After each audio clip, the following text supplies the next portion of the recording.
Bonjour tout le monde. Dans cette vidéo, nous allons résoudre un exercice de probabilité. Donc ici, on considère deux événements A et B et on nous donne la probabilité de l'événement A, la probabilité de l'événement B, la probabilité de A inter B et on demande de calculer la probabilité de A union B, la probabilité de non A et la probabilité de non B. Donc ici, on va utiliser une formule que vous connaissez certainement. La probabilité de A union B est tout simplement égale à la probabilité de A plus la probabilité de B moins la probabilité de A inter B. Alors, je vous rappelle que A union B, ce sont les résultats favorables à A ou à B. A inter B, ce sont les résultats qui sont à la fois favorables à A et à B. Donc ici maintenant, on va juste remplacer par leur valeur. Donc ici, P de A est égal à 0,6 plus P de B 0,8 moins P de A inter B 0,5. Et si on calcule tout, on trouve tout simplement 0,9. Donc P de A union B est égal à 0,9.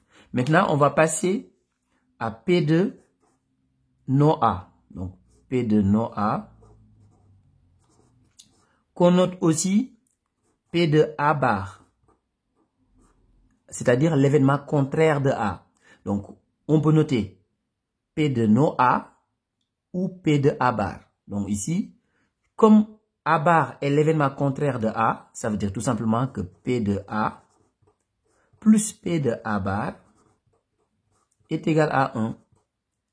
Donc ici, ça veut dire tout simplement que P de A bar est tout simplement égal à 1 moins P de A. Donc qui est égal à 1 moins, donc P de A c'est donné dans le texte, 0,6.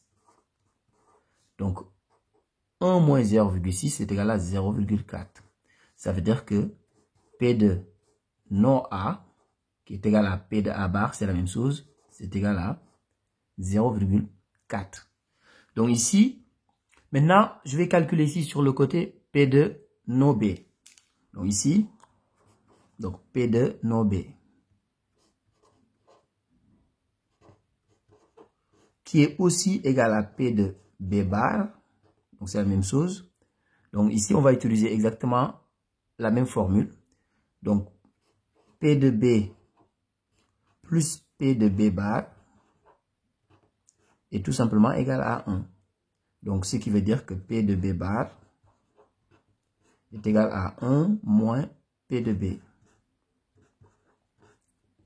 qui est égal à 1 moins, donc P de B est donné dans le texte, c'est 0,8. Donc je continue ici sur le côté. Donc P de B bar est égal à, donc si on fait 1 moins 0,8, on trouve tout simplement 0,2. 0,2. Donc voilà les différentes probabilités qu'on devait calculer.